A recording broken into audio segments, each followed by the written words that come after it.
சில நேரங்களில் எல்லா வாசல்களும் நமக்கு அடைக்கப்பட்ட ஒரு சூழ்நிலையில காணப்படும்.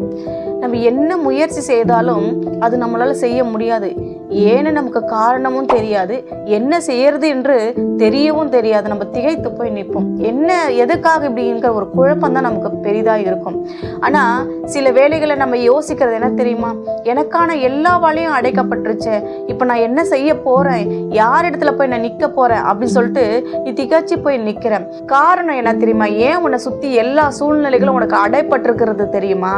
நீ மனுஷனை தேடி போனா, மனுஷனை ஒரு நாள் நீ உயரும் போது, உனக்கு ஒரு நன்மை நடக்கும்போது நீ என்ன தெரியுமா சொல்லுவ, அந்த மனுஷங்க இவங்க தான் எனக்கு ஹெல்ப் பண்ணாங்க, இவங்களால தான் இன்னைக்கு நான் நல்லா இருக்கிறேன்னு நீயும் சொல்லுவ. ஒரு காலத்துல அவங்க என்ன சொல்லுவாங்க, நான் மட்டும் அன்னைக்கு இல்லைன்னா இவங்க நிலைமை என்ன ஆயிருக்குமோ அப்படின்னு அவங்களும் சொல்லுவாங்க. இந்த வார்த்தை வேண்டாம்.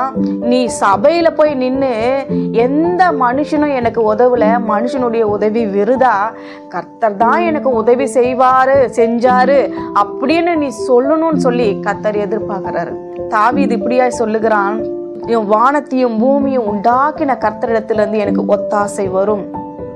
இந்த உலகத்துல எந்த மனுஷனுங்கிற உதவினாலும் பின்னாடி அது சொல்லி காட்டுவாங்க. இந்த பூமி, இந்த இன்மைக்குரியதான கதவுகள் உனக்கு அடைக்கப்பட்டுச்சுன்னா கவலையப்படாதீங்க, தேவன் உன்னை கையில் எடுப்பார். அப்பதான் வானத்துக்குரிய வாசல் உனக்காக திறக்கப்படும். திரளான ஆசீர்வாதங்களை நீ பெற்றுக்கொள்வ. அந்த வாசல் உனக்காக திறந்துடுச்சுன்னா மூடவே மூடப்படாது. ஏன் தெரியுமா, அது கர்த்தர். என்னாலதான் இன்னைக்கு அவங்க நல்லா இருக்காங்க, என்னாலதான் இன்னைக்கு அவங்க வாழ்றாங்க, என்னாலதான் அவங்களுக்கு வேலை கிடைச்சது, என்னாலதான் இன்னைக்கு அந்த வேலையில உயர்ந்து இருக்கிறாங்க, வசதியா வாழ்றாங்க, எல்லாத்துக்கும் நான் தான் காரணம்னு சொல்லுவான். அது வேண்டாம்.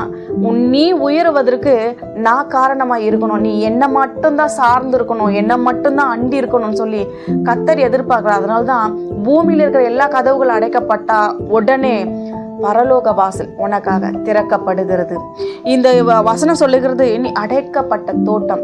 நீ தோட்டம் அடைக்கப்படுதுன்னா ஏன் தெரியுமா, அந்த மரம் பூ பூத்து காய் காய்த்து கனி கொடுக்க போகுதுன்னு அர்த்தம். ஆடு மாடு எதுவும் அந்த மரத்தையோ அந்த பூக்களையோ காய்களையோ யாரும் பறிச்சு விடாதபடிக்கு, சேதப்படுத்தாதபடிக்கு அதை சுத்தி என்ன பண்றாங்க, வேலி அடிச்சு அடைக்கிறாங்க.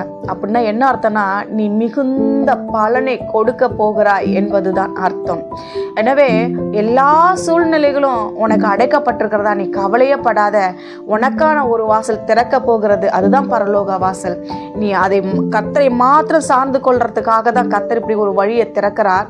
ஆகையினால நீ கர்த்தரிடத்துல போய் அவரை சார்ந்து கொள், அவரே உனக்கு சகலவற்றையும் வாய்க்க பண்ணுவார்.